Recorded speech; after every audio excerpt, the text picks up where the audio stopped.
Presentamos 24 AM.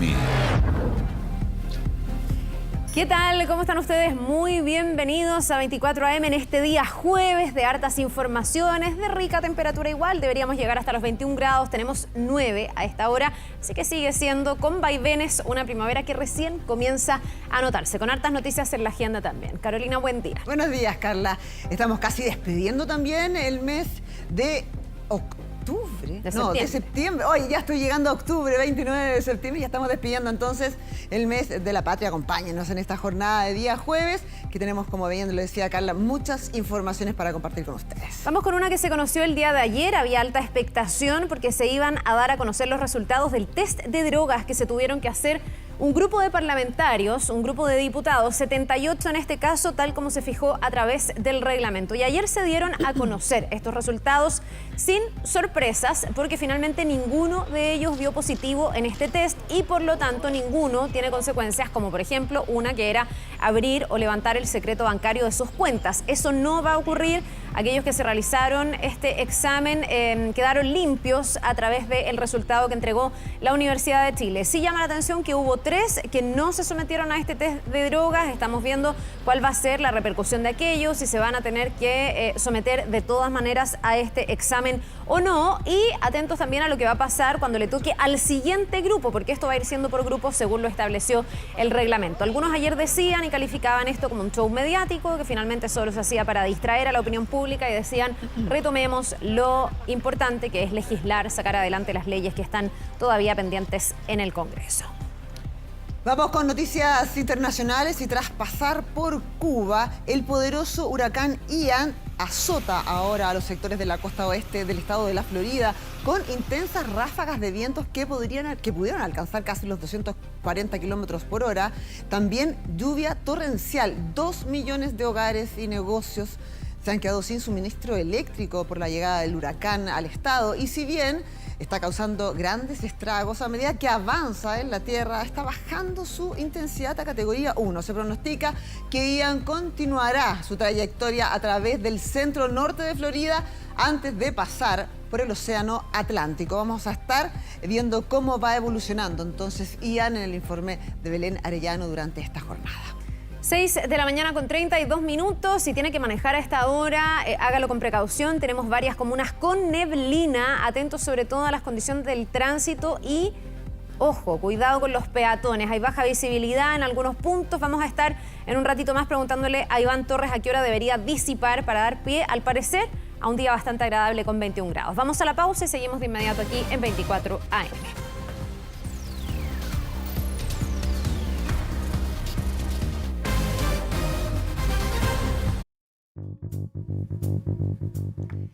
...20 minutos faltan para las 7 de la mañana. Los acompañamos a esta hora aquí en 24 AM y vamos a hablar de fútbol, pero vamos a hablar de lo que no ocurre en la cancha, sino que lo que ocurre con las bravas. Y sobre todo lo que ocurrió en este partido que se jugó, el clásico de Universidad Católica y Universidad de Chile por los cuartos de final de la Vuelta de la Copa Chile, ahí en el estadio Elías Figueroa de Valparaíso. Iban apenas 5 minutos del partido cuando bengalas y bombas de estruendo cayeron desde la galería hacia el arquero Martín Prada. Como ustedes lo ven, inmediatamente cayó al piso.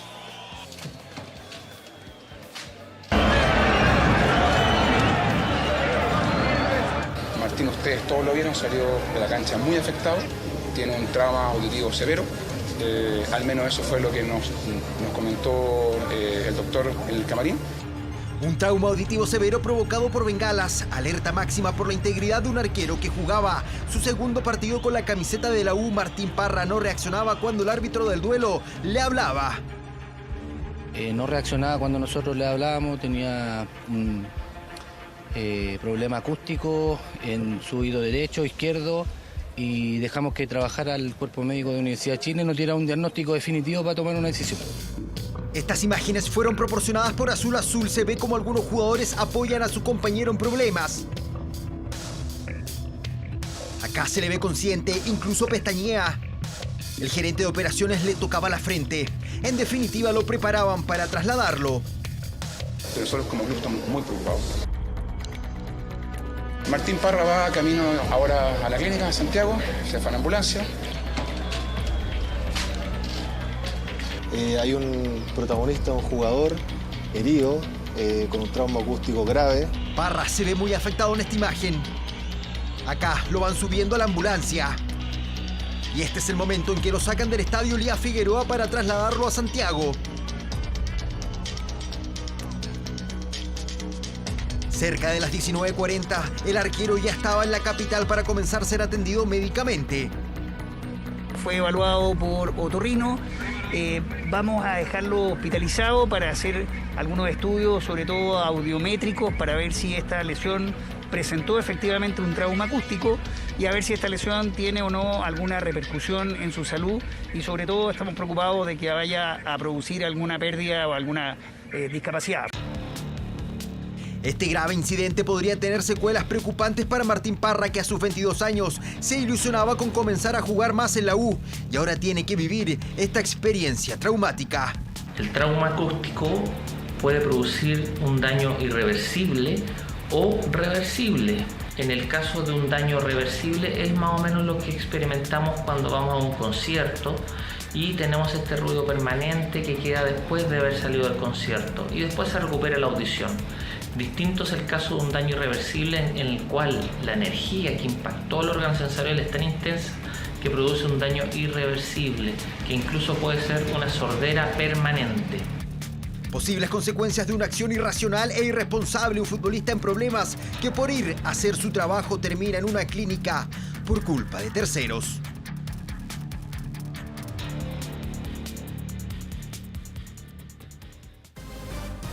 Bien, vamos a profundizar en lo que les partíamos contando hoy en 24 AM. Se dieron a conocer los resultados del test de drogas al que se tuvo que someter un grupo, el primero, de parlamentarios que va a tener que pasar por esta prueba. Vamos con Sofía Carrizo para saber cuáles fueron los resultados. ¿Qué pasó con 3 parlamentarios que no se hicieron además este test? ¿Cómo estás, Sofi? Muy buen día. Hola, Sofi, buenos días.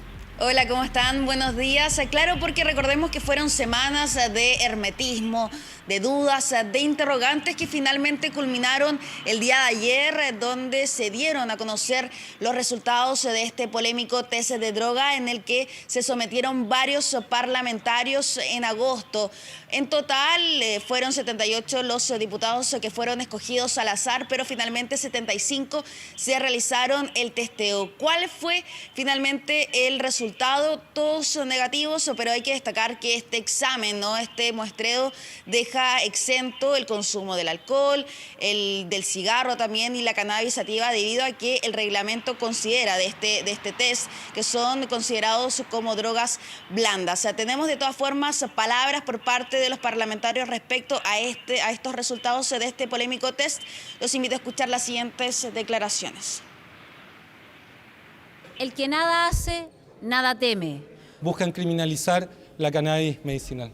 Este es un estándar de transparencia y de probidad que ha incorporado la Cámara. Creo que acá hay elementos que son cuestionables desde el punto de vista de los derechos del paciente. Bueno, ahí teníamos las palabras de los parlamentarios, pero hay que destacar, y Carla, tú lo comentabas en un principio, 75 de los 78 se realizaron este examen aquí en Santiago, en el laboratorio de la Universidad de Chile, pero ¿qué pasa con los 3 restantes? Bueno, estos se abstuvieron de realizarse este test de droga el pasado mes de agosto. ¿Qué diputados fueron? Precisamente el diputado de Renovación Nacional, Jorge Durán, la diputada también Clara Zagardia y la diputada del Partido Comunista, Marisela Santibáñez. Recordar y también dar un punto que estas 2 últimas son parte de las 5 parlamentarios que presentaron un recurso de protección en contra del reglamento de este test de drogas, debido a que ellos argumentan que este vulnera sus derechos. Tenemos también palabras respecto a esto, los invito a escucharlas. Que busca que quienes no se realicen el test de droga exista una presunción de hecho de que son consumidores y que se puedan revisar sus cuentas corrientes bancarias. El reglamento ya es una falta de presunción de inocencia.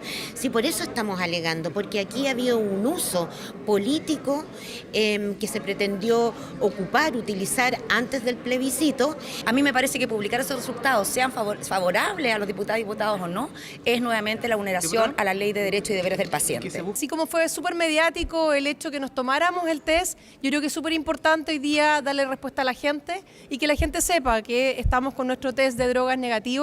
Esto fue un show que generó una polémica artificiosa, donde se buscó estigmatizar el consumo de cannabis particularmente. Este test y esta iniciativa ha demostrado ser un show para generar polémicas en el Congreso y no ha mostrado tener ningún resultado.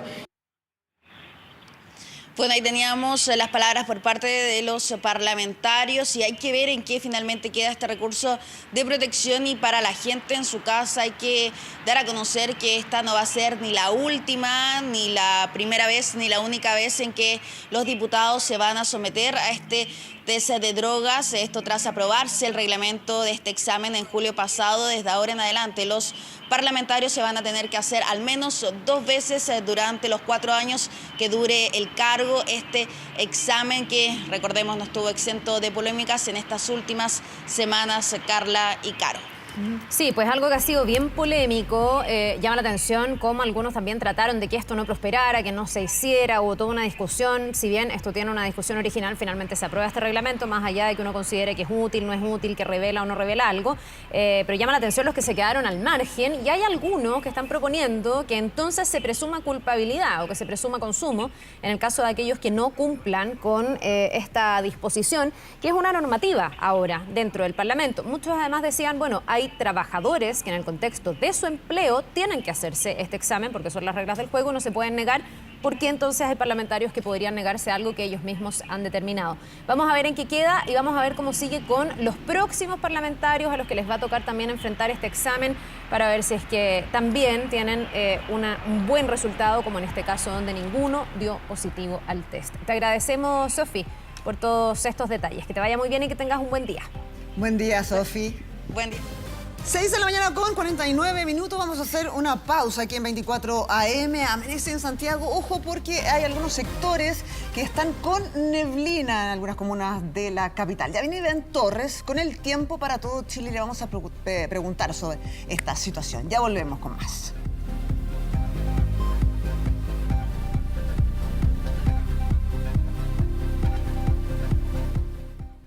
Además, que la ponen en la fiesta y tienen su cosa como kit. Te estamos saludando, Iván Torres. Y a propósito de sol, hoy día ¿No hay el sol está escaso, ¿eh? No, está arriba de las nubes. Ayer estuvo rico, ¿eh? Sí, estuvo agradable, aunque la máxima no llegó a los 25. ¿A cuánto llegamos? Llegamos a 23 grados. 22 a 23 dependiendo de la comuna, claro. Y ahora neblina. Sí, hay neblina, hay niebla, pero más que nada neblina, y lo que sí hay bastante nubosidad costera. Por eso el sol va a ser escaso. Está saliendo, pero lo vamos a ver poco. Espérame, Iván, tú me estabas diciendo fuera de cámara que la neblina está empezando como a subir. Me decías que hasta tu casa, en el Cajón del Maipo, para quienes no saben, ya estaba llegando la neblina. Exactamente. Cuando llega muy arriba es porque obviamente la advección, o sea, ese movimiento de la costa hacia los valles, es bastante fuerte y indica que la temperatura máxima no va a ser tan alta como, por ejemplo, ayer que estuvimos cerca de los 24 grados en el sector del Cajón del Maipo. Sin embargo, esperamos una temperatura alrededor de los 20 grados acá en Santiago. Y aquí están las nubes. En esta gráfica, no es una gráfica, es una imagen real, no está trucada, no está tampoco con falso color como esas que parecen. En vivo esta, ¿no? Esto es vivo, claro. Esto es lo que está aquí se pasando puede ahora. observar, esta es la región metropolitana, aquí está Santiago, este sector donde se ve con mucha luz, y está llegando la nubosidad. Hay nubes también ya en el sector más alto, han ingresado también las nubes de la región de Valparaíso, la región de O'Higgins, del Maule, algunos bancos de niebla acá en la región de Ñuble, también Biobío. La Araucanía, en fin, gran parte centro-sur del país está con mucha nubosidad, incluso también al interior de la región de Atacama. Hay lloviznas acá en parte de la región de Coquimbo, también en Valparaíso y por supuesto en el borde costero de la región de O'Higgins y también la región del Maule. Ya no hablemos por número, no hablemos de la quinta región. No, ya no se dice así, pues. Eso no se dice, región de Valparaíso. Iván, región del Maule. Veamos la gráfica y cuéntenos un poquitito para hoy, ¿cuándo debería disipar esta neblina para dar pie a un día donde tú dices el sol va a estar? Va a estar sol pero con bruma, va a estar brumoso. Esperamos una máxima de 21, está nublado en este instante, pero despeja. Despeja o comienza el despeje ya alrededor del mediodía. Ahí comienzan ya a quebrar las nubes, la tarde va a estar despejado, pero siempre con bruma. después ya en la noche se vuelve a nublar. Así que este sol es transitorio. Lo vamos a ver en Ya nos va a contar lo que va a pasar mañana, porque me acuerdo que había altas temperaturas. No nos diga, a ver si no cambió o no pienso cambió. decir tampoco porque el meteorólogo que se arranca sirve para otro pronóstico. Es verdad. Capaz que me arranque más Usted raro, no se arranca, Iván. Bien, veamos detalles del pronóstico para todo el país. Comenzando por la zona norte, donde es habitual la gran cantidad de nubes costeras. No pertenecen a la vaguada de las nubes del norte. Esperamos cielo despejado en Arica, Iquique, Antofagasta, Copiapó también, con 24 grados. Sin embargo, la Serena va a quedar parcial con una máxima de 16. Avanzamos. Aquí llegamos a Valparaíso. Se mantiene nublado, también con llovinas locales. En la tarde, recién algunos lluvias poco significativos. En Rancagua despeja, 20 de máxima. En Talca va a quedar parcial con 20. También Chillán y Concepción muy nuboso con 18 grados. La región de la Araucanía esperamos cielo nublado parcial. También en Valdivia con 16. Algunos bancos de niebla matinal, muy típico. En Osorno nuboso con 15. Puerto Montt y Quellón va a quedar parcial con una máxima de 15 y 14 grados. Seguimos avanzando. Llegamos hasta la región de Aysén, Coyhaique, nublado con 17, Chile Chico parcial con 17 y aparecen las lluvias. Pero va a estar parcial, a ratos nublado, con chubascos ocasionales, poquita cosa, pero algo va a caer en Puerto Natales y Punta Arenas, una máxima de 13 y en Puerto Williams cielo nublado con 12. No me arranco y les doy los próximos días. Excelente. Aquí está.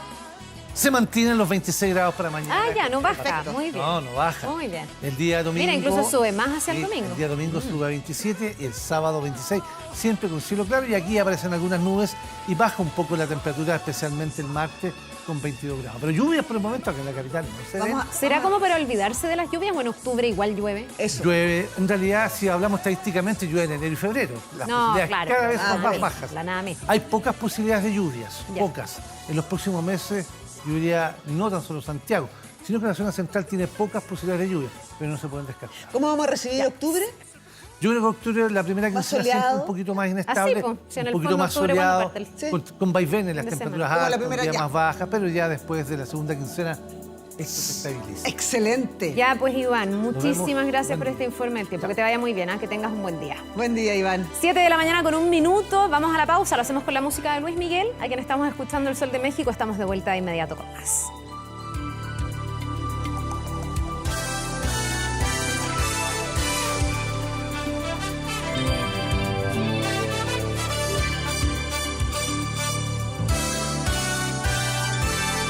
¿Cómo explicar la magia que tiene su manera de enamorar? Tan bella, me simula su calor, su forma de caminar, sensual hacia mí. 7 de la mañana con 9 minutos, regresamos a 24 AM con esta imagen que estamos viendo ahí de ese niño de 5 años que está participando en unas barricadas. Una imagen bien impactante. Vamos a preguntarle a Fabián Collado que nos dé más detalles. Fabián, ¿cómo estás? Buenos días. Muy buenos días, Carola. Carla, impacta esta imagen de este niño de 5 años, el cual no tan solo de las barricadas, sino que lanzando piedras con diferentes elementos, también participando de los desórdenes que tuvieron lugar en plena Alameda durante la tarde de ayer. Pues bien, a través de las imágenes de televigilancia de Carabineros y también de la Municipalidad de Santiago se pudo dar cuenta de que había un desplazamiento de personas, una protesta que se estaba llevando a cabo a partir de las 6 de la tarde del día de ayer desde Plaza Baquedano en dirección hacia el poniente. Estas imágenes corresponden a la Alameda a la altura de Estado, cuando ya se estaban instalando barricadas y por el tamaño se nota inmediatamente de que se trataba de un menor de edad, pero no cualquiera, sino que un niño.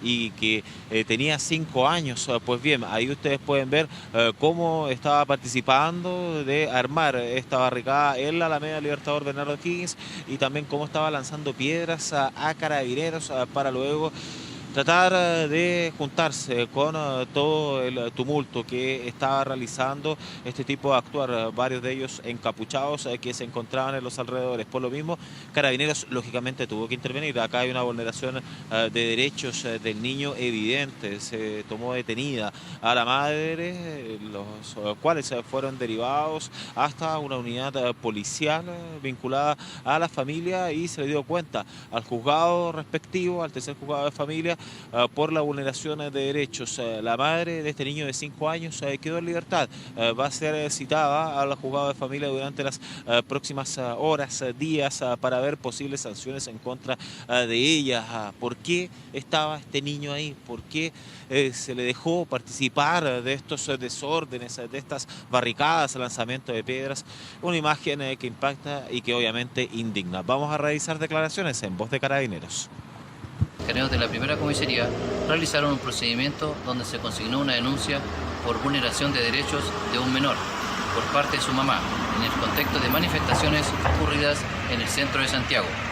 Carabineros informó al juez de turno del tercer juzgado de familia de Santiago, quedando la denunciada en espera de citación por parte de ese tribunal.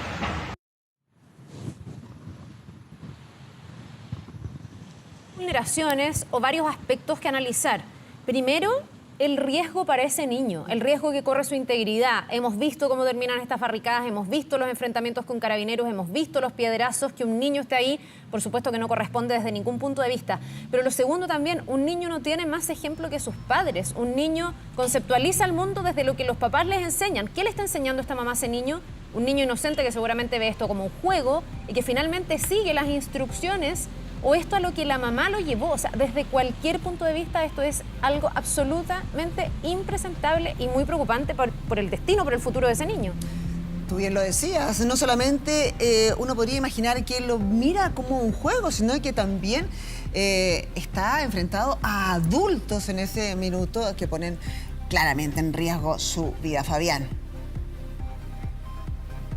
Exactamente, ustedes lo estaban comentando, o sea, el niño esto lo puede ver como un juego posiblemente, o sea, puede ver como que está jugando en medio de todo esto, pero el claro ejemplo, ¿qué es lo que está haciendo la madre? Esa es una de las interrogantes que mantiene Carabineros. No está individualizada en este grupo de sujetos que estaba realizando graves desórdenes en la Alameda durante la jornada de ayer, pero que ello tampoco se descarta de todas maneras, entonces puede ser que haya estado participando o no, pero no tiene culpa este niño, obviamente es inimputable, no tiene responsabilidad en medio de este caso. Su mamá estaba en los alrededores, por algo fue detenida y fue derivada hasta una unidad de la familia de Carabineros. ¿Por qué se le deja de esa manera? Es una de las interrogantes. De todas maneras, hay una situación que tiene que ser analizada, porque fíjense que también, por ejemplo, los mismos protocolos de Carabineros de lanzar agua a este niño, pucha, se le puede herir de una manera gigantesca, pero no es por culpa tampoco de los Carabineros, o sea, porque no habíamos visto a un niño con esa fragilidad, con esa debilidad que mantiene un menor de edad de 5 años participando de estos graves desórdenes que quedan en evidencia en esta situación, y que hay una clara responsabilidad, o que se van a tener que ser responsables, en este caso, su mamá. Vamos a revisar otras informaciones. Le hemos estado hablando de Daddy Yankee, de los graves desórdenes que tuvieron en el primer concierto del puertorriqueño. Durante la segunda jornada fue mucho más tranquila, de todas maneras, ahí en los alrededores del Estadio Nacional, pero nuevamente grupo de sujetos que intentan entrar a la fuerza, que intentan realizar estas avalanchas. Se realizaron colchones de seguridad. ¿Qué significa esto?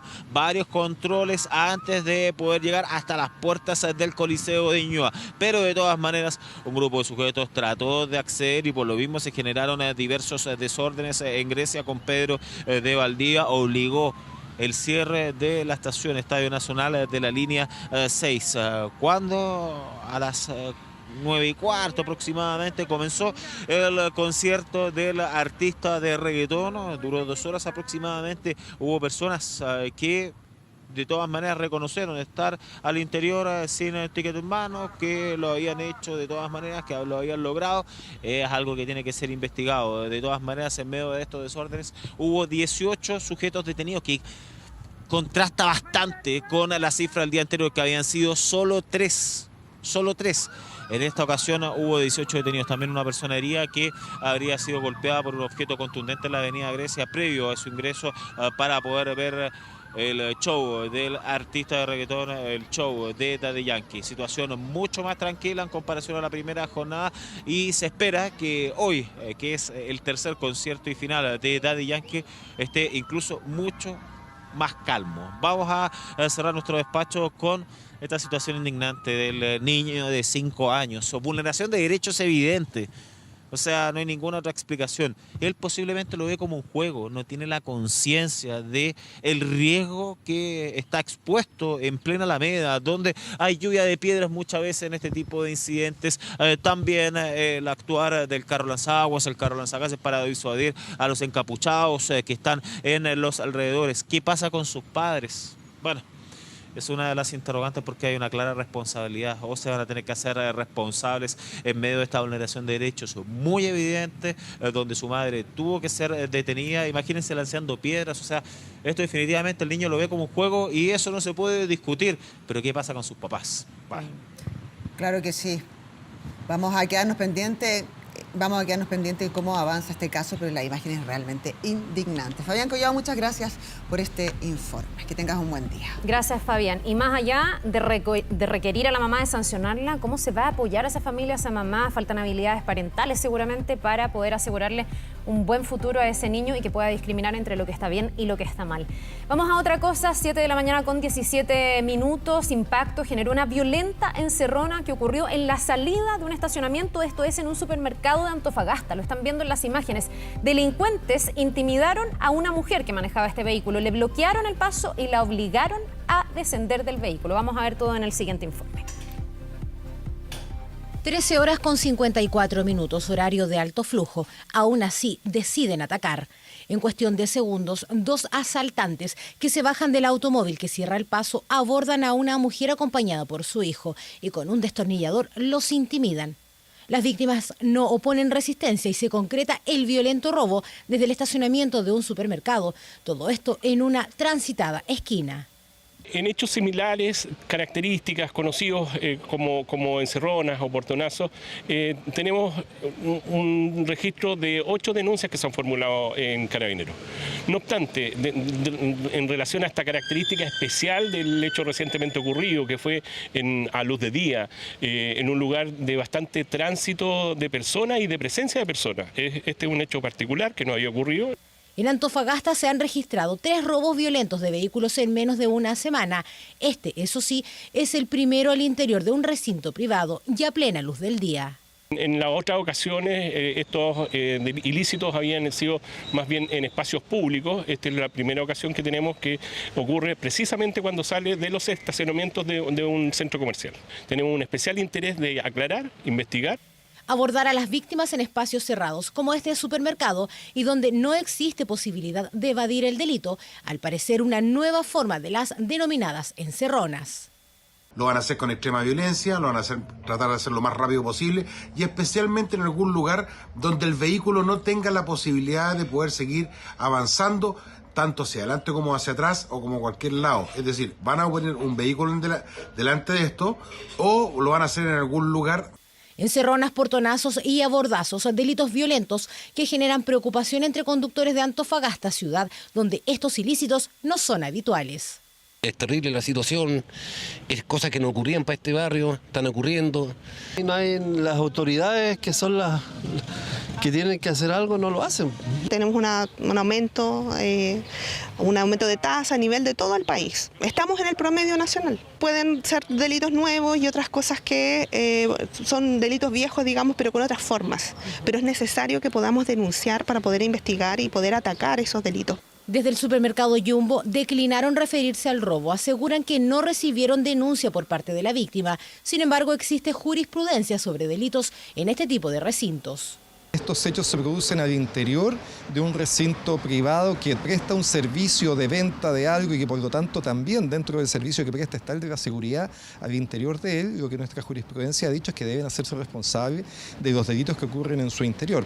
El vehículo sustraído, en tanto, fue abandonado por los delincuentes a solo metros del lugar del robo, ante la mirada de la mujer asaltada y de guardias y transeúntes que intentaron prestarle ayuda. El móvil tenía instalado un dispositivo de seguridad que impidió que sus atacantes continuaran la marcha. Vamos a cambiar de tema y vamos a hablar de un tema que preocupa especialmente a las sociedades médicas, a los dermatólogos y también a los cirujanos plásticos. Estamos hablando de la peligrosa masificación del uso de ácido hialurónico, por ejemplo, de la toxina botulínica y de otros tratamientos de belleza llamados también Belleza Express. Vamos a hablar con Pamela Araya, que tiene un invitado que nos va a resolver algunas dudas, sobre todo en este tema y especialmente cuando estamos hablando de productos falsificados. Pame, ¿cómo estás? Muy buenos días. Hola Carolina, muy buenos días. Productos falsificados que se están vendiendo en la calle y en el metro y las personas se los compran. También a veces los adquieren por internet. Para eso nos acompaña a esta hora el doctor Alejandro Conejero, presidente de la Sociedad Chilena de Cirugía Plástica. Doctor, muy buenos días. Hola Pamela, ¿cómo está? Muy buenos días. Doctor, lo voy a invitar a escuchar, a ver una nota realizada por el Departamento de Prensa que habla sobre este tema, los peligros, y luego iniciamos la conversación. Perfecto, muchas gracias.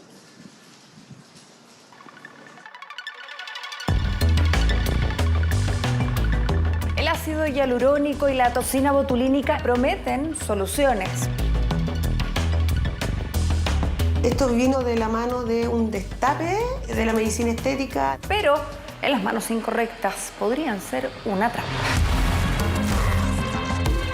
Hoy en día estamos viendo cirugías de la piel realizadas en domicilio por personal no médico con este tipo de dispositivos. ¿Tu piel se estaba muriendo? Se estaba muriendo, sí.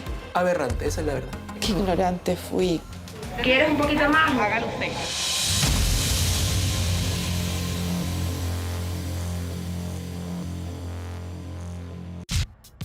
A todas estas personas les inyectan o implantan ácido hialurónico o toxina botulínica. No es llegar y colocar un implante, menos en zonas de riesgo tan importantes como la zona facial, y que esto lo haga cualquier persona. ¿Cuántos datos hay de que, no? Yo tengo una amiga que pone Botox, yo tengo millones. Confiaba mucho en ella, me había puesto ella Botox y nunca me pasó nada. La llamaremos Viviana. Pide resguardar su identidad por los efectos que deja el ácido hialurónico en su rostro. Y le comento esto. Entonces me dice, no, es que ahí ya no te va a pescar, pongamos ácido hialurónico. ¿Y qué es? ¿Y se puede elegir? Sí, me dijo. ¿Qué tan fácil es conseguirlos? Acordamos por WhatsApp un encuentro para comprar ácido hialurónico.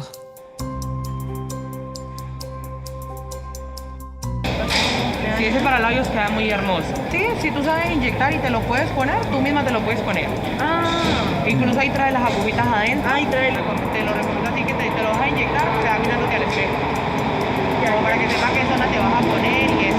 Te haces así, mira, así, te pellizcas así, como para que el labio se te vea así. Ella nos decía, tienes que tomarte el labio, cortarle parte, tienes que introducir por acá, inyéctalo un poco, haz masajes. Horroroso.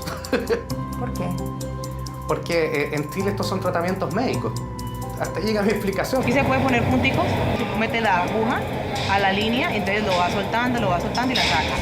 Yo quería hacerme un aumento de labios con ácido hialurónico. Vi una como influencer que le hizo publicidad a una estética. Ahí yo caí. Es abril de este año. Yanis agenda una hora y paga 190.000 pesos por 1 ml. Llegué yo y al lado mío acostaron como a 3, 4 niñas más. Ella inyectaba un poco, iba a inyectar a la otra niña, después volvía conmigo, pero nunca supe si era la misma aguja. Esta parece ser una práctica común. Pucha, pero es caro, no, es que a mí me queda un poco, me dijo. Como que yo sentí como que a ella le quedaba como un resto, algo de otra paciente. El ISP recibe una denuncia de venta de ácido hialurónico y toxina botulínica falsos. Llegan al local de una ingeniera comercial, pero no encuentran nada, salvo 2 salas de procedimiento que levantan sospechas. Pero la PDI va más allá y en su casa hallan esto.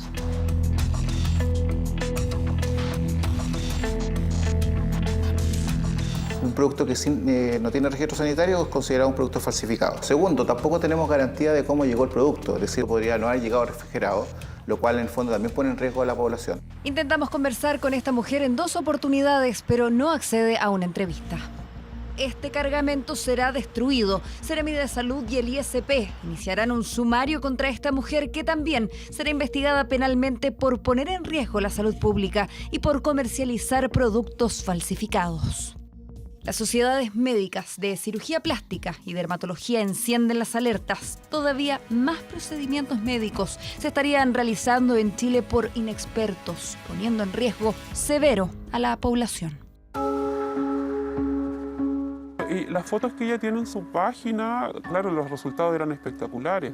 Nosotros estábamos interesadas en el abdomen, llegó a atendernos a la casa. Una vez que nos vio, empezó el tratamiento al tiro. Va junto a su hermana por un embellecimiento express. Ambas son atendidas con la misma máquina. Cuando ella dijo, mira, este es un lápiz que te va a quemar un poquito, te va a doler un poquito, no pensamos que era tan doloroso y era en realidad una tortura, que te estuvieran quemando la guata, porque en realidad fue una quemadura. ¿Cuál es el precio a pagar por vernos diferentes? ¿Sabemos en quién estamos confiando? ¿O si son las manos correctas?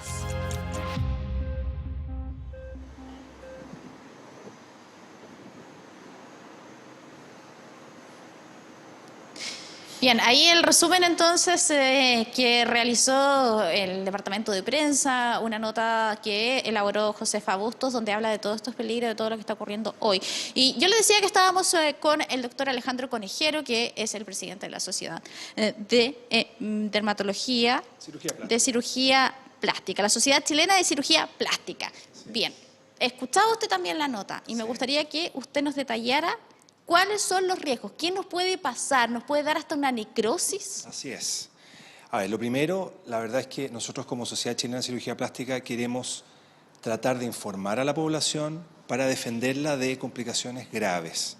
Estos son procedimientos que tienen que ser hechos por médicos, por profesionales calificados, y la verdad es que tienen complicaciones graves, complicaciones de infección, complicaciones de pérdida o necrosis o muerte de tejido en las zonas inyectadas, y complicaciones tan severas, dependiendo del lugar donde se inyecte en la cara, como la ceguera. Cuando estos productos usados por manos inexpertas son inyectados en vasos sanguíneos de la cara, funcionan como émbolos, como básicamente tapones que van a viajar y van a tapar ciertas arterias, por ejemplo, la arteria que irriga la retina del ojo, y los pacientes quedan ciegos.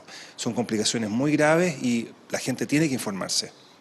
Ese es un punto importante, doctor, porque en la nota también se abordaba esto, que se está vendiendo mucho en la calle, comercio ambulante en el metro, en la calle, con productos que no están certificados, y además se le explica a la gente cómo aplicárselos. ¿Qué pasa ahí? ¿Por qué la gente está comprando ese tipo de cosas? Uno no va a un odontólogo o no se saca una muela en la calle, digamos. Exactamente. La gente, la verdad es que muchas veces confía no solo de la gente el discurso de venta, sino que también de comentarios muchas veces del boca en boca, de amigos. Y estos son productos que tienen en Chile que pasar por un estricto análisis del Instituto de Salud Pública, ser certificados por el Instituto de Salud Pública, rotulados y vendidos en los canales de venta habituales para productos farmacéuticos. Acá no estamos hablando de productos para ponerse en la piel, son productos que atraviesan la barrera cutánea con una aguja y generan un efecto en los tejidos del cuerpo. Entonces, el riesgo de producir alteraciones importantes es muy alto. Sí, doctor, le habla Carla Zunino desde el estudio. Usted lo decía ahí, muchas veces es el boca a boca lo que hace que las personas se vayan entusiasmando, opten por la persona que va a hacer este procedimiento. ¿Cómo chequear realmente que uno está en manos seguras? Y no sé cuánto depende del paciente, de la persona, la reacción que uno pueda tener a este tipo de tratamiento. A lo mejor a mi amiga le fue bien con determinada persona que le hizo el tratamiento, pero no necesariamente va a pasar lo mismo conmigo, ¿no? No sé cómo chequear, cómo certificar que uno está en manos seguras. A ver, sí. Carla, lo primero es que estos son procedimientos médicos, no son procedimientos que los puede hacer cualquier persona, ni el peluquero, ni el cosmetólogo, ni alguien en la calle. Estos son procedimientos que requieren un entrenamiento y una certificación. Para poder confirmar que el profesional de la salud tiene el entrenamiento adecuado, la especialización adecuada, hoy día la Superintendencia de Salud tiene una página web, superdesalud.cl, donde uno cliquea una ventana donde aparecen todos los profesionales de la salud, incluyendo psicólogos, obviamente médicos, odontólogos, etcétera, y uno puede ir a esa página y ver no solo los datos demográficos del profesional, sino que el entrenamiento, en qué universidad estudió, qué especialización tuvo y básicamente qué especialidad tiene que lo capacita para realizar este tipo de procedimientos. Si uno ve ahí que el médico es nefrólogo, es anestesiólogo o es un médico general, la verdad es que eso es una información bastante útil para los consumidores, los pacientes, de decir, ok, este doctor es médico, es odontólogo, pero no tiene el entrenamiento, que a veces son muchos años, para realizar un procedimiento seguro con medicamentos y productos que estén certificados.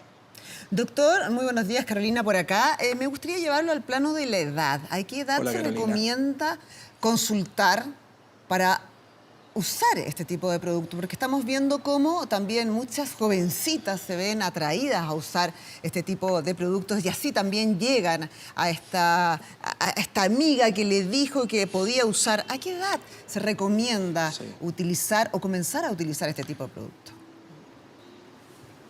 No hay una edad de inicio, diría yo. Obviamente estamos hablando de personas adultas, pero en general cuando se indican productos como el ácido hialurónico o el Botox, es cuando ya el envejecimiento facial empieza a marcarse, empiezan a aparecer arrugas, empiezan a caer la posición de los tejidos en la cara. Y estamos hablando en general de mujeres y hombres mayores a 30 años. Obviamente hay pacientes más jóvenes que buscan prevenir. Existe este concepto de yo me quiero poner un poquito de Botox para prevenir. Yo le recomiendo a las pacientes, a los potenciales pacientes que consulten si tienen alguna duda. Este tema de la prevención del envejecimiento efectivamente es un tema, pero tiene que ser evaluado por un profesional, en este caso por un médico, ojalá especialista, que pueda evaluar caso a caso e indicar exactamente cuál es el tratamiento más adecuado. En manos expertas, la verdad es que la tasa de complicaciones es baja. Doctor, perdón, pero a ver, yo no sé si esto tiene algún beneficio. Porque en el fondo, más que recomendar, yo me imagino que lo que todos deberíamos hacer es tratar de envejecer con la mejor dignidad posible, con estado físico bueno, haciendo deporte, comiendo bien. Esto en el fondo no es que se recomiende. Obvio. Lo que pasa es que a cualquier edad, me imagino, hay que tener cierto grado de chequeo para no perjudicarse. ¿Pero tiene algún beneficio usar Botox, ácido hialurónico? Yo entiendo que no, que al final esto es pura vanidad. Sé que hay un negocio detrás, pero no es algo recomendable, ¿no? Lo que pasa es que esto depende de cada paciente. Todos tenemos la libertad, ¿no es cierto?, de mirarnos al espejo y de repente encontrarnos más cansados o más envejecidos de cómo nos sentimos. Y afortunadamente existen estas herramientas y estos productos que son productos seguros, probados en el mercado y que en Chile, si están certificados por el Instituto de Salud Pública, aquí hay varias marcas de ácido hialurónico y muchas marcas de toxina botulínica, son procedimientos y productos seguros. Y la verdad es que la necesidad surge muchas veces de la inquietud personal. Y beneficio, bueno, el beneficio es que finalmente uno se mira al espejo y se siente más como se ve más como se siente. Y son decisiones personales al final. Doctor, una última pregunta quería hacerle. Respecto de los productos certificados, de todas maneras, estamos hablando de un procedimiento médico, por lo tanto, de todas formas, ¿siempre va a haber un riesgo de una reacción alérgica u otra? Siempre hay un riesgo, y de nuevo, efectuado en manos expertas, utilizando productos certificados por el Instituto de Salud Pública, el riesgo en general es bajo. En medicina no hay nada que sea cero, o sea, uno tiene incluso la posibilidad de que ocurra una complicación y a veces una complicación de tipo un poco más grave. La diferencia es que los profesionales que estamos calificados para hacer este tipo de procedimientos tenemos el entrenamiento también para evaluar, tratar y tomar decisiones frente a las complicaciones. Entonces, eso es algo que es muy importante considerar. Cuando una paciente reacciona con una reacción alérgica de tipo inmunológica o una complicación ya más quirúrgica, los médicos sabemos cómo dirigir a esa paciente y muchas veces prevenir esas complicaciones o tratarlas. Muchas gracias, doctor Alejandro Conejero, presidente de la Sociedad Chilena de Cirugía Plástica.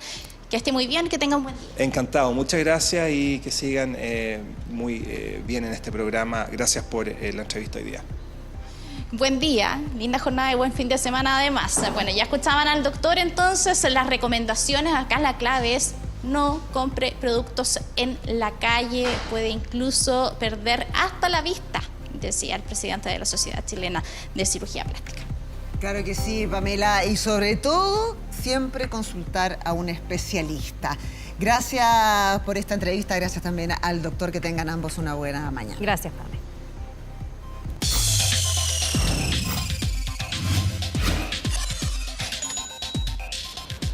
Esta que sigue no es buena noticia. Todos los multifondos del sistema de las AFP tuvieron rendimientos negativos, tuvieron pérdidas durante el mes de septiembre. ¿Por qué está pasando esto? ¿Valdrá la pena refugiarse, cambiarse de multifondo? Vamos con Dani Linares, que nos va a contar más detalles al respecto. Hola, Dani. Hola, Dani. ¿Cómo están? Muy buenos días. Y en lo que va de año, lamentablemente, también tienen rentabilidad negativa, salvo el E, que tiene ahí un lado positivo, pero tampoco es muy alto. Vamos a conversar del escenario actual y futuro. Recuerden que hay una reforma de pensión también comprometida y en carpeta para finales de octubre, junto a Rodrigo Gutiérrez, gerente general de CIEDES. Partamos por el escenario actual. Hay un rendimiento negativo durante el mes de septiembre, en particular todo esto en el caso de los fondos más riesgosos por la volatilidad del extranjero, ¿no? Hola Dani, hola Carla, Carolina. Bueno, sí, efectivamente tenemos durante este año 2022 rendimientos negativos para todos los multifondos en lo corrido del enero a la fecha, salvo el fondo E, que tiene una leve rentabilidad positiva en lo acumulado del año. Estamos viviendo tiempos excepcionales. El año pasado fue un año que fue muy positivo para el fondo A, malos resultados para el fondo E, y este año se está dando un fenómeno inverso, una rentabilidad negativa para el fondo A y una rentabilidad levemente positiva para el fondo E. Son tiempos excepcionales. Hemos visto cómo los resultados de las inversiones se ven afectados por los instrumentos en los cuales estos fondos invierten. Sabemos de que los fondos de mayor riesgo invierten en instrumentos de renta variable, principalmente en el extranjero. Sabemos que el 80% de esos recursos están invertidos afuera y por lo tanto están afectos a lo que estamos viendo en los mercados internacionales. Sabemos que persiste la incertidumbre por la pandemia. Sabemos de que el conflicto en Ucrania por la invasión de Rusia ha durado mucho más de lo que esperábamos a comienzos de este año. Vemos también presiones inflacionarias en las distintas economías, principalmente en Estados Unidos, amenazas de recesión global también, desaceleración en China, etcétera. Un conjunto de variables económicas que afectan los mercados financieros y han tenido, por lo tanto, impactos en las bolsas, y esos impactos en las bolsas es el que finalmente nos rebota en Chile en las inversiones de los fondos más riesgosos, de los ahorros de los chilenos para sus futuras pensiones.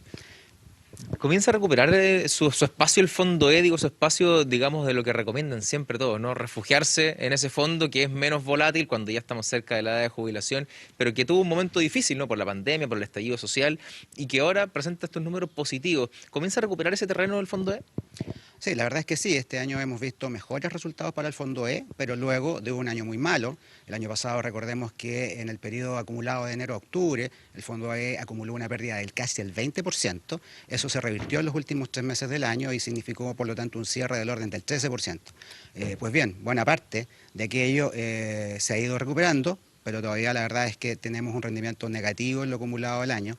Y bueno, en general, los fondos más conservadores, la recomendación, ¿verdad?, es para aquellas personas que se aproximan a la edad de jubilación porque se supone que son más estables, pero hemos visto que desde el estallido social y desde los tiempos de la pandemia del 2020 han estado expuestos a situaciones muy excepcionales que los han llevado también a pérdidas muy excepcionales, producto de alzas en las tasas de interés, aumentos en los riesgos del país. Particularmente sabemos de que este fondo está invertido principalmente en instrumentos de renta fija en Chile. El 90% está invertido en Chile. Bueno, ya sabemos todos los chilenos cómo ha estado la economía en este último tiempo. Rodrigo, vamos al estudio. Carla ahí tiene una consulta. Sí, Dani, quiero preguntar precisamente por ese fondo que es el más conservador y donde están las personas que están a punto de jubilarse y donde muchas veces te dicen, pucha, pero es que me dicen que me vaya al más conservador, que si bien está mostrando un mejor desempeño que los otros, igual está teniendo pérdida. Entonces, cuando estoy justo a punto de jubilarme, el daño es mucho mayor.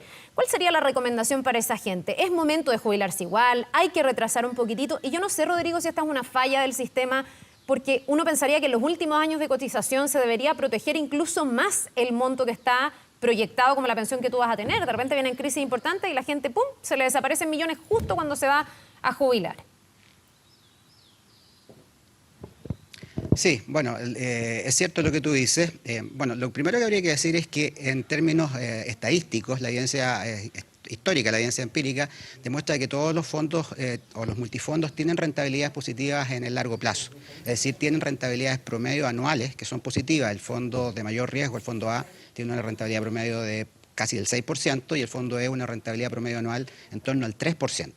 Efectivamente, la expectativa y lo que nosotros esperamos es que en general los fondos más conservadores tengan este comportamiento estable y no se vean sometidos a estas fluctuaciones del mercado y no experimenten pérdidas, porque tal como tú señalas, eso implica que los saldos de las personas se ven afectados y por lo tanto los afectan en sus futuras jubilaciones. Eso es algo que efectivamente sucedió y sucedió durante el año 2020, era algo inesperado, por eso nosotros hablamos de circunstancias excepcionales. Las personas se vieron afectadas en pandemia y efectivamente observamos que durante el año 2020 y parte del 2021 las personas postergaron su trámite de jubilación. Esta fue una recomendación que nosotros hicimos en su momento, se efectuó, efectivamente nosotros vimos de que muchas personas postergaron este trámite de jubilación porque sus saldos estaban siendo castigados y sus futuras pensiones también. Lo que hemos visto durante este año, en lo corrido del año, es un aumento en el número de nuevos pensionados de manera significativa, de prácticamente el doble de lo que había el año pasado a igual fecha, y esto tiene que ver justamente con que muchas de esas personas que durante los años anteriores postergaron este trámite, lo están haciendo ahora, en contexto de, por lo tanto, un mejor contexto económico, producto también de que las tasas de interés que se utilizan para el cálculo de estas pensiones han mejorado y también, yo diría, por la expectativa de un mejoramiento complementario de su pensión a propósito de la creación de la nueva pensión garantizada universal. ¿Qué podemos hacer ahora? En realidad este año es un año en el cual las personas, como digo, están jubilándose, aquellas que lo postergaron, y bueno, la expectativa es que evidentemente estos fondos ojalá pudieran recuperarse aún un poco más y las personas que puedan postergar este trámite lo sigan haciendo, pero sabemos que en definitiva esa es una decisión muy personal, muy íntima, que depende de la realidad personal y familiar de cada persona. Rodrigo, proyectemos un poquito el sistema. Hay una reforma ya proyectada para finales de octubre, una tramitación, por cierto, que será larga, ¿no? Aquello queda corto quizás la propuesta en esto de aumento de la capitalización. Hoy día capitalizamos por el 10, ahora es el 6, pero ese 6 va hoy día a un fondo común. ¿Qué tal esa distribución y cómo va a aportar esto también a las futuras pensiones? Sí, bueno, estamos viviendo un momento importante desde el punto de vista del debate de lo que es la reforma de pensiones. Sabemos de que las pensiones en Chile son insuficientes, este es un debate que ya tiene bastante tiempo, más de 10 años. Había un diagnóstico claro, diría yo, hace unos 3 años atrás, al inicio del gobierno de la presidenta Bachelet y después con el presidente Piñera. Se intentaron hacer un par de proyectos de reforma que ambos fracasaron y ese escenario malo que había en términos de las pensiones de los chilenos hoy día es aún peor producto de los 3 retiros de fondos previsionales, eso es algo que decirlo. Y por lo tanto, entonces hoy día lo que tenemos son pensiones del orden de un 30% inferiores a lo que teníamos antes en un escenario ya negativo. En este contexto, hoy, luego de haberse rechazado el proyecto de quinto retiro en el mes de marzo y la voluntad del gobierno de darle prioridad a esta reforma de pensiones, recordemos que el presidente dijo hace comienzos de su gobierno de que el éxito o fracaso dependía, entre otras cosas, de esta reforma, y hoy, posterior al resultado del plebiscito, con el triunfo del rechazo, esta reforma que había sido anunciada para el mes de agosto, hoy día se está anunciando ahora, luego, para fines del mes de octubre, y bueno, y la verdad es que es difícil pronunciarse porque no conocemos los detalles de esta reforma. Sabemos de que el gobierno está iniciando un trabajo prelegislativo. El ministro de Hacienda dijo hace un par de días atrás que para entender la reforma había que comprenderla completa. Pues bien, la verdad es que no la conocemos completa, sabemos de que hay algunos trascendidos, pero lo que sí nos queda claro a partir de esos trascendidos es que esta no es la reforma que había propuesto la candidatura de Boric durante la campaña, es una reforma que, diría yo, recoge bastante mejor las preferencias de los chilenos. Habría un mantenimiento del pilar de capitalización individual en torno al 10% y también habría la incorporación de un componente colectivo, solidario de pensiones con cargo al empleador de un 6%.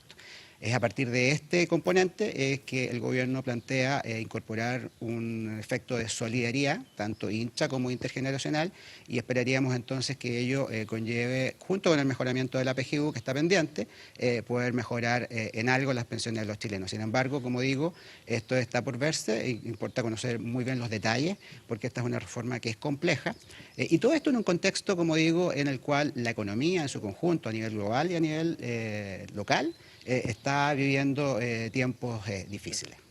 Rodrigo, muchas gracias por acompañarnos ahí proyectando un poco este escenario, ¿no?, respecto a las pensiones, un tema que sin duda nos interesa y nos apasiona a todos, ¿no?, porque depende de aquello, la jubilación, el dinero que vamos a recibir luego de la edad laboral. Así que estamos atentos también al movimiento de los multifondos, pero también con un ojo puesto en lo que va a ser esta reforma de pensiones, un debate que va a iniciar a fines del mes de octubre. Sí, y que se ve bien áspero, así que vamos a ver en qué queda. En lo inmediato, fijarse y esperar, Dani, que venga entonces la recuperación después de estas pérdidas. Muchísimas gracias a Rodrigo y a ti también, que tengan un buen día ambos. Nos vemos.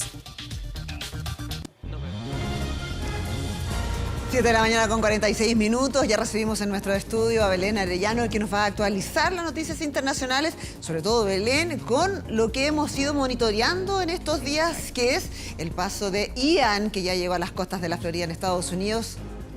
Destrozando todo. Exactamente. ¿Cómo estás? Muy buenos días. Hola, Caro, buenos días. Pese, eso sí, a que Ian, los últimos días le habíamos comentado de esta huracán Ian, ahora ya se debilitó a tormenta tropical, categoría 1, pero pese a eso ha dejado más de 2 millones de hogares sin electricidad. Esto, lo decías tú bien, Caro, en Florida, Estados Unidos.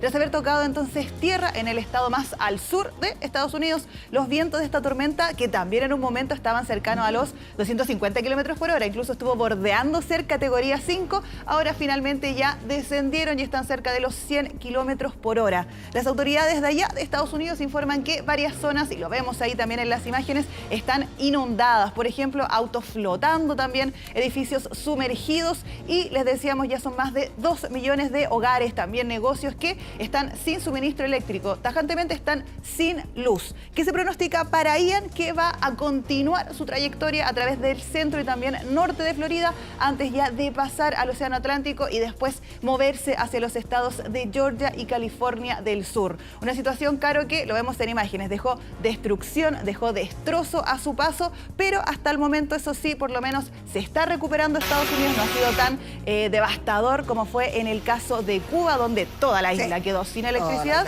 Aquí solamente es 2 millones de personas, pensando en que pueden haber sido afectados mucho más millones. Es por eso que también se toma de buena manera entonces que Ian se haya debilitado a tormenta tropical. Belén, se reportaban desaparecidos esta mañana. No sé si se ha dado con el paradero de esas personas, si eventualmente podríamos hablar también de personas fallecidas. Este es uno de los huracanes más importantes en la historia. Ayer se hacía un llamado a rezar incluso así sí, de fuerte. Lo comparaban incluso con el 2004, decían que podía ser uno de los peores desde esa fecha, y sí, todavía hay al menos algunas personas desaparecidas cuyo paradero todavía no se conoce, están los equipos de rescate buscándola, y aquí en este caso, en cuanto a las víctimas fatales, no ha sido tanto la muerte de las personas, y eso también es parte positivo de este paso, si se puede decir, de Ian. Eso sí, en Cuba, por ejemplo, hubo al menos 3 personas fallecidas, y aquí no se ha hablado todavía de víctimas fatales, pero sí de afectados, obviamente. Claro que sí, pero además eso tiene que ver mucho con la prevención y cómo se preparó y cómo se preparó la gente para recibir esta hora tormenta. Justamente, y también ayer, por ejemplo, el climatólogo Raúl Cordero decía una frase muy importante. Él hablaba de la resiliencia de los países, sobre cómo se podían sobreponer a esta situación, y él decía, para tener resiliencia hay que tener también dinero, capacidad económica. Es decir, Estados Unidos tiene la capacidad hasta el momento para poder recuperarse y poder ayudar a las personas, a su gente, después de este devastador paso de Ian. Pero recordemos que ya no es huracán, sino que tormenta tropical de categoría 1. Ponga atención ahora, Caro, y la gente en su casa, esta impresionante imagen que llega desde Brasil, porque colapsó un puente y es impresionante. Deja tristemente a 3 personas fallecidas y 15 desaparecidos. Ese puente que está en el estado de Amazonas, ahí en Brasil, exactamente en la ciudad de Careiro, esto al norte del país, se derrumbó. La razón todavía se está investigando, no se conoce exactamente por qué colapsó ese puente, pero aquí lo importante y también lo crucial es que colapsó, se derrumba cuando habían autos cruzando. Habían varios autos que estaban cruzando ese puente, que es uno de los más importantes de esa ciudad, y por eso es que llegaron entonces los equipos ahí de bombero y también de socorro para poder ayudar a los sobrevivientes. ¿Por qué? Hasta el momento se informa entonces de 14 personas heridas, 15 que todavía no se saben dónde están y se espera que se puedan encontrar ahí debajo del agua, que algunos hayan salido quizás por otra parte de ese río, y también entonces 3 personas fallecidas. Este camino es uno de los principales para las personas que viven en esa zona, y por eso lo vemos también ahí en imágenes. Por ejemplo, tuvieron que cruzar en canoas para poder llegar a sus destinos, porque como no estaba ese puente, había que cruzar igual. El motivo por qué se desploma este puente Lo están investigando todavía. Todavía no se sabe exactamente. Lo que dicen algunos medios brasileños es que podría ser, por ejemplo, por una falla estructural, que es lo material. Exacto, que es lo principal que se está averiguando, pero el gobierno local no quiso dar mayores antecedentes. Eso sí, dijo que están haciendo una investigación para esclarecer este incidente. Hasta el momento entonces no se sabe por qué habría sido esa razón de ese impresionante colapso, pero recordemos 3 personas fallecidas, 15 desaparecidos y ya al menos 14 heridos ahí tras este colapso en Brasil.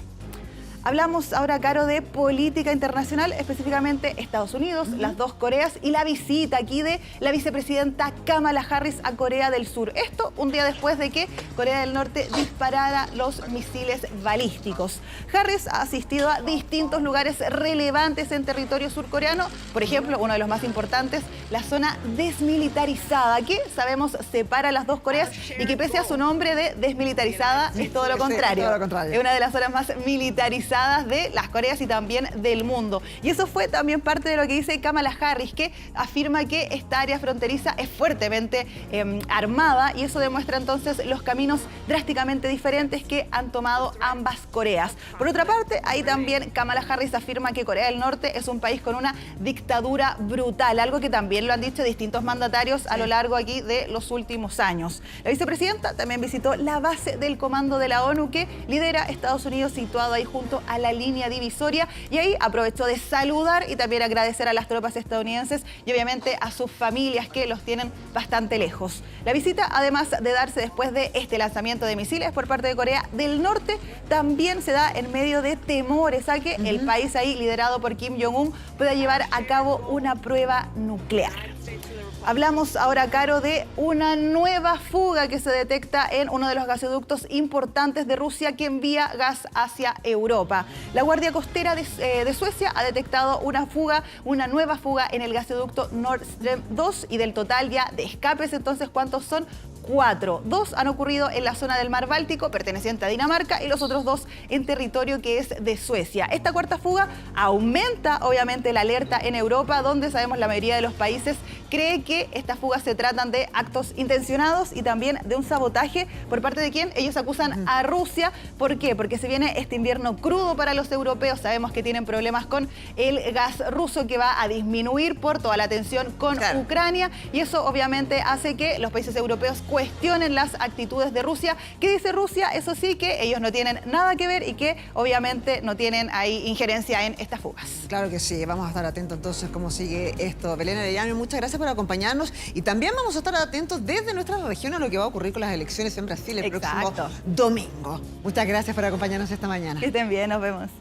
7 de la mañana con 53 minutos. Vamos a volver con Fabián Collado y esta imagen que ha generado indignación. Fabián, preocupación también por el futuro de este niño de solo 5 años que fue captado participando en barricadas en la Alameda en compañía de su madre. Estamos contigo para poder comentar y saber qué pasó con esta mamá que está acusada de vulneración de derechos, ¿no?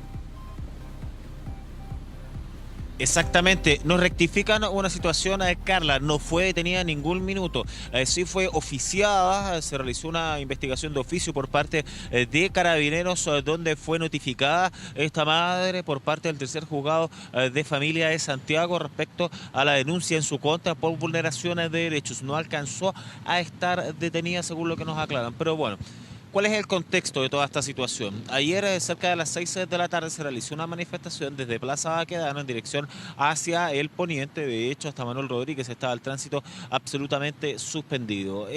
A la altura de Estado es donde se generaron los principales incidentes. Ahí ustedes están viendo parte de la manifestación que no era multitudinaria, no era masiva, pero que de todas maneras congregaba un grupo importante de personas, como ustedes pueden apreciar en las imágenes, y que obligó a la suspensión del tránsito.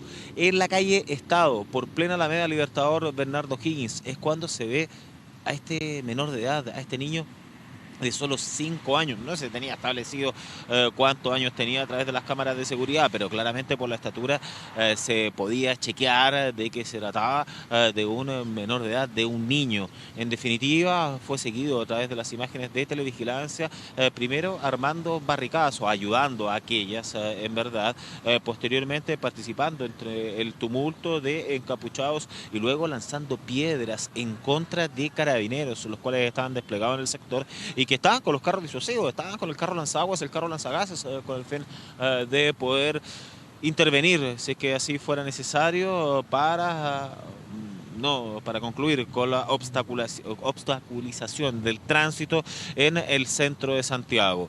Luego este niño fue requerido obviamente por carabineros, pero no detenido, o sea, un niño inocente, un niño que podría estar pensando que está jugando fácilmente, tiene solo 5 años, pero de todas maneras pudo establecer su nombre y es ahí cuando se tomó contacto con la madre por la vulneración de derechos respectivos. La mamá quedó citada al tribunal. No se descarta una eventual investigación por el Ministerio Público, donde pueda ser incluso formalizada, pero es parte de los detalles que se están analizando, sobre todo si es que la madre estaba participando directamente de esta marcha o en contraparte de los desórdenes o se encontraba en otro lugar. ¿Por qué este niño estaba ahí? Es una de las interrogantes de estas imágenes que son claramente indignantes. Vamos a revisar declaraciones en voz de Carabineros a continuación. Carabineros de la primera comisaría realizaron un procedimiento donde se consignó una denuncia por vulneración de derechos de un menor por parte de su mamá en el contexto de manifestaciones ocurridas en el centro de Santiago. Carabineros informó al juez de turno del tercer juzgado de familia de Santiago, quedando la denunciada en espera de citación por parte de ese tribunal.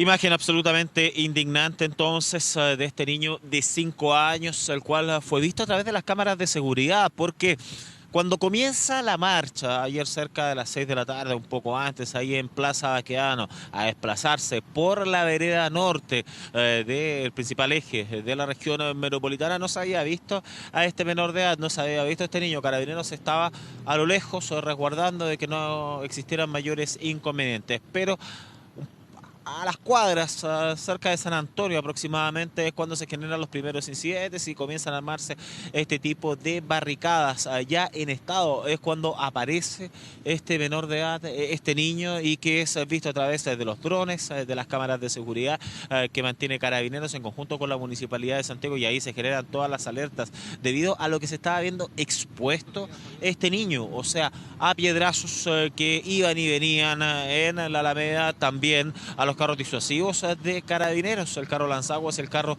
lanzagases que se encontraba en ese lugar, y sumado por consiguiente también a los episodios de violencia que estaban en los alrededores con varios encapuchados, con palos, con elementos contundentes, los cuales se encontraban en ese sector en todo minuto. Por lo mismo es que fue alertada la madre de esto. ¿Qué es lo que estaba haciendo la mamá? ¿Qué es lo que estaba haciendo este niño? Es parte de las interrogantes, pero no se le puede acusar a este menor de edad, claramente de 5 años, inocente, que posiblemente estaba viendo que estaba jugando. Sí, indignante, porque se le permitió estar ahí y qué aprendió quizás de sus padres, una de las interrogantes que tiene que dilucidar obviamente Carabineros. Carla Carola. Tremendo, es toda la inocencia de un niño vulnerada por una falta de protección gigantesca. Esto podría haber terminado mal con este niño herido. Sabemos que los contextos de las barricadas, de las manifestaciones, suelen ponerse muy peligrosos. A nadie se le ocurre, creo yo, llevar a un niño a esto. Es un riesgo incluso para los adultos. Vamos a ver qué va a pasar en términos de las sanciones, Fabián, pero también del acompañamiento a esta familia, a este niño. ¿Qué institución, qué organización puede velar para que algo así no se vuelva a repetir? Me imagino que la Defensoría de la Niñez podría hablar durante esta jornada. Es una noticia que estamos conociendo, que está generando la indignación y la preocupación de mucha gente a esta hora. Muchas gracias, Fabián, que tengas un muy buen día y gracias por este reporte. Nos vemos. Buenos días, Fabián. 7 de la mañana con 59 minutos, ya estamos terminando 24 AM. Gracias por su compañía. Ya lo saben, ya viene el buenos días a todos y más informaciones en Canal 24 Horas. Que les vaya muy bien, que tengan un buen día. Nos vemos.